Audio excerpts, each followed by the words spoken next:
نحمد و نصلی و نسلم علی رسول الکریم اما بعد اعوذ باللہ من الشیطان الرجیم بسم اللہ الرحمن الرحیم ورفعنا لک ذکرک صدق اللہ مولانا العظیم و صدق رسول النبی الکریم الامین و نحن علی ذلک لمن الشاہدین و الشاکرین والحمد للہ رب العالمین۔ میرے معزز سامعین کرام، میں تمام اہلیان محلہ کو دل کی اتھاہ گہرائیوں سے خراج تقسیم پیش کرتا ہوں کہ آپ نے معراج شریف کا انعقاد کر کے حضور پر نور شافع یوم نشور سرور کونین سرکار دو عالم فخر نسل بنی آدم صاحب الاولاق صلی اللہ علیہ وآلہ وسلم سے والہانہ عقیدت کا ثبوت دیا۔ میلاد شریف، مولد شریف، ولادت شریف، یہ جو تقریب ہے اس کو اس واسطے میلاد کہتے ہیں کہ یہ ایسی تقریب ہے جو نبی کریم صلی اللہ علیہ وسلم کی ولادت با سعادت کی طرف منسوب ہے، اس کو میلاد شریف کہتے ہیں۔ فذکر بایام اللہ، یہ اللہ کا قرآن ہے، ان لوگوں کو اللہ کے جو دن ہیں یاد دلاؤ۔ مفسرین کرام نے لکھا ہے وہ دن مراد ہیں جن دنوں میں اللہ رب العزت نے اپنے بندوں پر کوئی خاص انعام اور اکرام فرمایا ہے۔ وَأَمَّا بِنِعْمَةِ رَبِّكَ فَحَدِّثْ، اے میرے بندے تو اپنے رب کی نعمت کا چرچا کر۔ قرآن مجید کے احکام کلی ہوا کرتے ہیں۔ رب نے فرمایا نماز پڑھو تو یہ قیامت تک کلی حکم ہے۔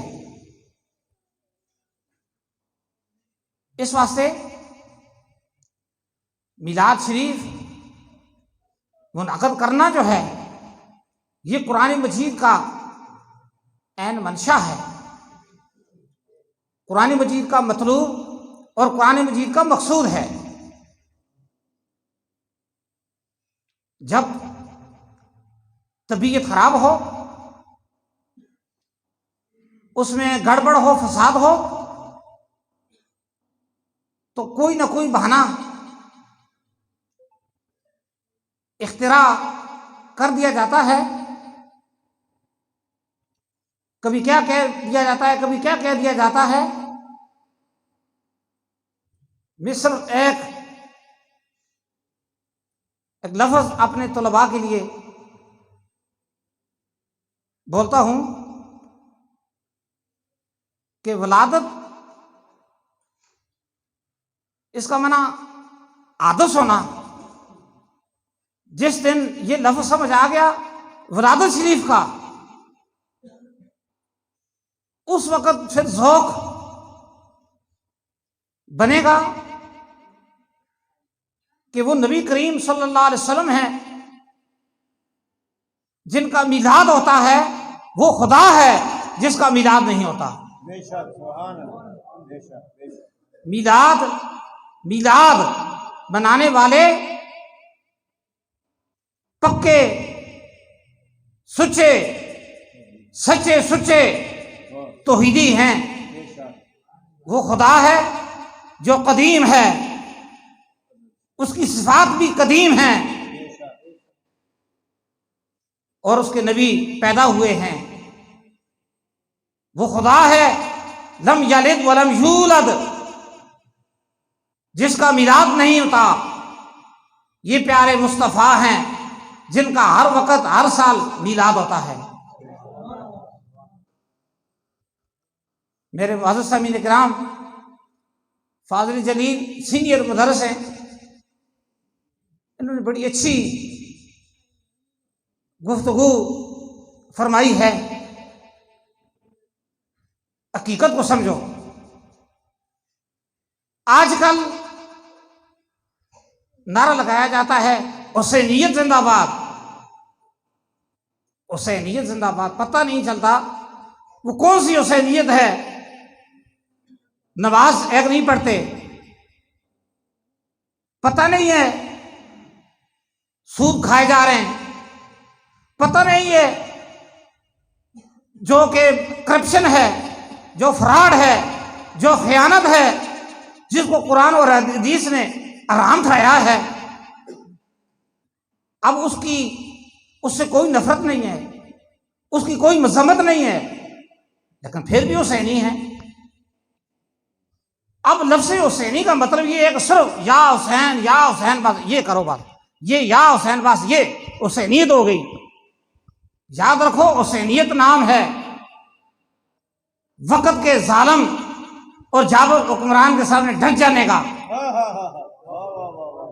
امام حسین رضی اللہ تعالیٰ عنہ نے کربلا میں جو اپنی جان کا نذرانہ پیش کیا تو نمازوں کے لیے کیا، نمازیں ضائع نہ ہوں، نمازیں ضائع ہو رہی تھیں، اس واسطے حقوق العباد اور حقوق اللہ جو ہے ان کی تضییع وہ ضائع ہو رہے تھے۔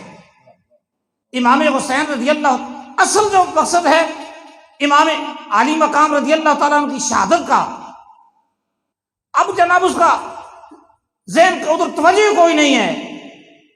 فضائل الحمدللہ امام علی مقام کے بیان کیے جائیں، بالکل الحمدللہ، لیکن امام حسین کی شہادت آپ کا مشن کیا ہے؟ آپ نے جناب علی اپنا تن من دھن سب کچھ اپنا سارا کرانہ رب کی راہ میں قربان کیا، تو آپ کا منشور کیا تھا؟ آپ کا مشن کیا ہے؟ اب اس چیز سے ہم ہٹ رہے ہیں۔ یہ ساری رات آج میراث شریف ہوا، بڑا کار خیر ہے، لیکن اگر صبح کی نماز ہم سے رہ جاتی ہے نا، پھر سچی بات یہ ہے کہ یہ جتنی بھی جناب علی ابھی تک 9 بج گئے ہیں، 10 بجے تک سوال جھاگنے کے، ہمیں کچھ بھی حاصل نہیں ہے۔ نبی کریم صلی اللہ علیہ وسلم بخاری شریف کے حدیث پڑھو، آپ حجرے مبارک میں سخت بیمار تھے، آپ کے حکم سے سیدنا ابو بکر صدیق رضی اللہ تعالی عنہ نے نماز پڑھائی۔ نبی کریم صلی اللہ علیہ وسلم نے جب کچھ تخفیف محسوس فرمائی، جہادہ بین الرجلین، 2 آدمیوں کے سہارے آپ مسجد میں تشریف لے گئے۔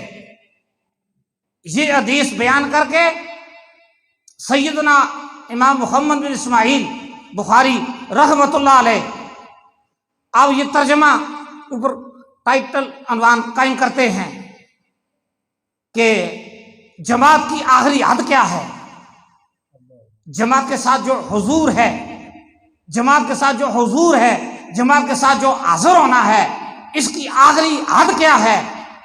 یہ ترجمہ قائم کر کے نیچے یہ حدیث امام بخاری رحمۃ اللہ علیہ نے لکھی ہے۔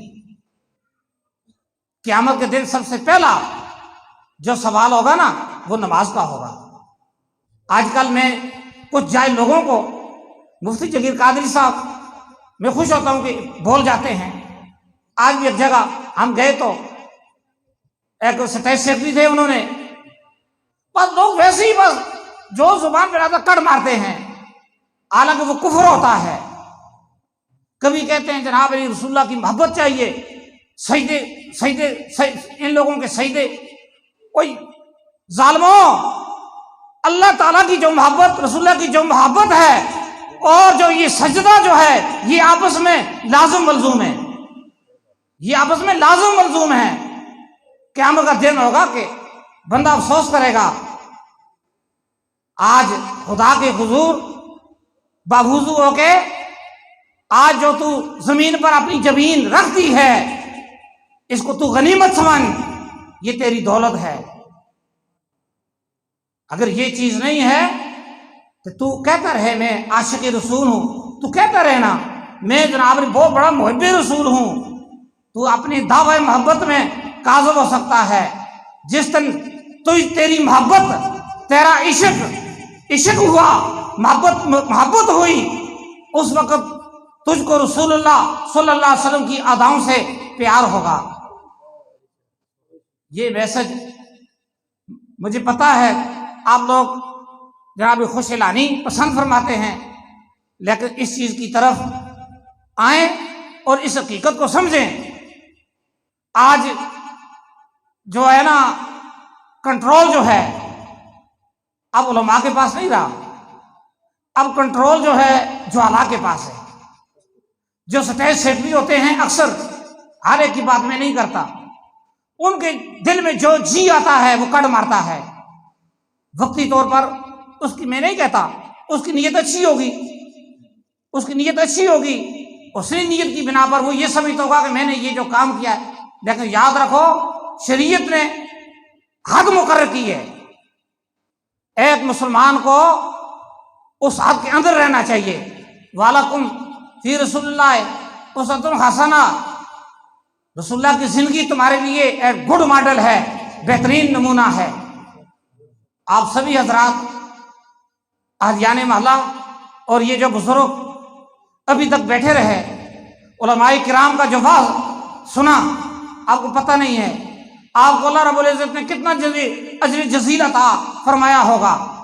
کل جب قیامت کا دن ہوگا، آنکھیں بند ہوں گی، یہ سب کچھ جناب علی۔ آج کل تو میری جو تقریر جو ہے یہ بھی سیف ہو رہی ہے۔ پرانے زمانے میں مسلمانوں کا گروہ تھا معتزلہ، وہ کہتے ہیں کہ یہ کس طرح دوبارہ یہ نامہ اعمال کس طرح پیش ہوگا۔ آج ویڈیو کو دیکھ لیں جناب، اسی طرح انسان کے آواز بھی نکلتا ہے منہ سے، اس کے جو ہاتھوں کے حرکات سکنات ہیں، اس کی جسم کی جو حرکت ہے، وہ سب کو جناب ریکارڈ پر ہے۔ لیکن ہمارے سنی جو تھے نا، سنی، یہ بڑا پیارا اچھا لفظ ہے سنی۔ امام اعظم ابو حنیفہ سے کسی نے پوچھا سنی کون ہے، اہل سنت والجماعت کون ہے؟ آپ نے فرمایا سنی جو ہے، جو نبی کریم صلی اللہ علیہ وسلم کے دونوں شیخین سے، صحابہ سے، جناب ابو بکر صدیق سے، جناب عمر سے کو فضیلت دیتا ہے، اور نبی کریم صلی اللہ علیہ وسلم کے دونوں دامادوں سے محبت کرتا ہے۔ بس یہ مسئلہ آگے چلا جائے گا۔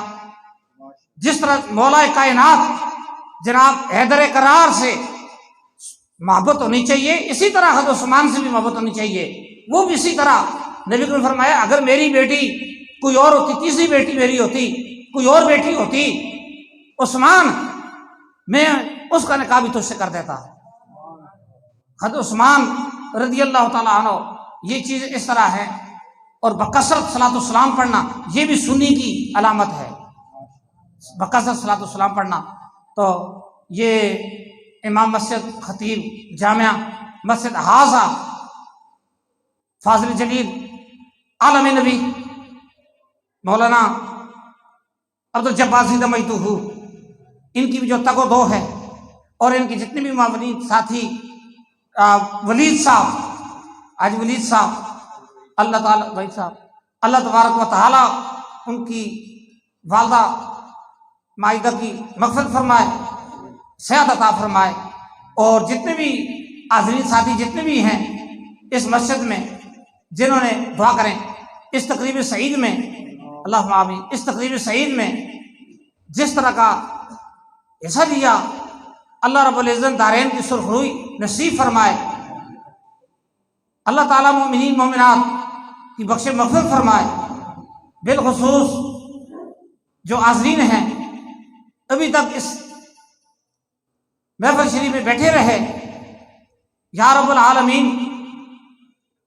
ان کے خواہش و کار اجداد ننیال کی سب کی بخش مغفرت فرما۔ یا رب العالمین جو اس تقریب سعید میں ابھی تک بیٹھے رہے، یا اللہ کسی عذر سے وہ نہ بھی آ سکے، یا رب العالمین سب کو میلاد شریف کے انوار و برکات سے سب کو مالا مال فرما۔ یا رب العالمین پورا سال امن و امان کے گہوارے میں جگہ عطا فرما۔ یا اللہ اپنے حبیب صلی اللہ علیہ وسلم کی شریعت پر چلنے کی توفیق عطا فرما۔ حاجی عبدالوحید صاحب کی والدہ صاحب ہو، یا اللہ صحت کاملہ ناغلہ عائدہ عطا فرما، صحت و تندرستی عطا فرما۔ یا اللہ جو بھی بیمار ہیں گھروں میں، دوران سفر، ہاسپٹلز میں، اسپتالوں میں، یا رب العالمین اپنے حبیب کے صدقے سب کو صحت کاملہ ناغلہ عائدہ عطا فرما۔ اس تقریب سعید میں فاضلین یا رب العالمین چل کر یہاں آئے ہیں، یا رب العالمین اس تقریب سعید میں یا اللہ سب کی جولیاں اجر و ثواب سے بھر دے، مالا مال فرما۔ فاضل جلیل مفتی جہانگیر قادری دامت برکاتہ العالیہ یا رب العالمین کے علم و عمل میں برکتیں عطا فرما، اس طرح کے راسخ العقیدہ علماء کا سایہ دیر اہل سنت والجماعت کے سروں پر قائم فرما۔ یا رب العالمین اس تقریب صحیح میں جس کے دل میں جو نیک تمنا ہے پوری فرما، للہیت نصیب فرما۔ یا اللہ اگر ریاکاری کا شائبہ ہو گیا ہے، یا رب العالمین اگر کسی قسم کی معصیت یا رب شامل ہوئی ہے، اپنے فضل سے یا اللہ اس پروگرام کو پاک کر کے اپنی بارگاہ میں قبول فرما۔ یا رب العالمین ہمیں اپنے حبیب کی غلامی نصیب فرما، پاکستان کو اندرونی بیرونی سازشوں سے محفوظ فرما۔ یا رب العالمین پاکستان کے جو اندیش ہیں ان کو یا اللہ ان کے مذموم عزائم میں ناکام فرما۔ یا رب العالمین ہم سب پر اپنا فضل و کرم فرما۔ یا رب العالمین حاضرین کے دل میں جو بھی نیک تمنا ہے پوری فرما۔ اس ملک میں یا اللہ اپنے حبیب صلی اللہ علیہ وسلم کی شریعت نافذ کرنے کی توفیق عطا فرما۔ وآخر دعوانا والحمد للہ رب العالمین۔ جزاک اللہ۔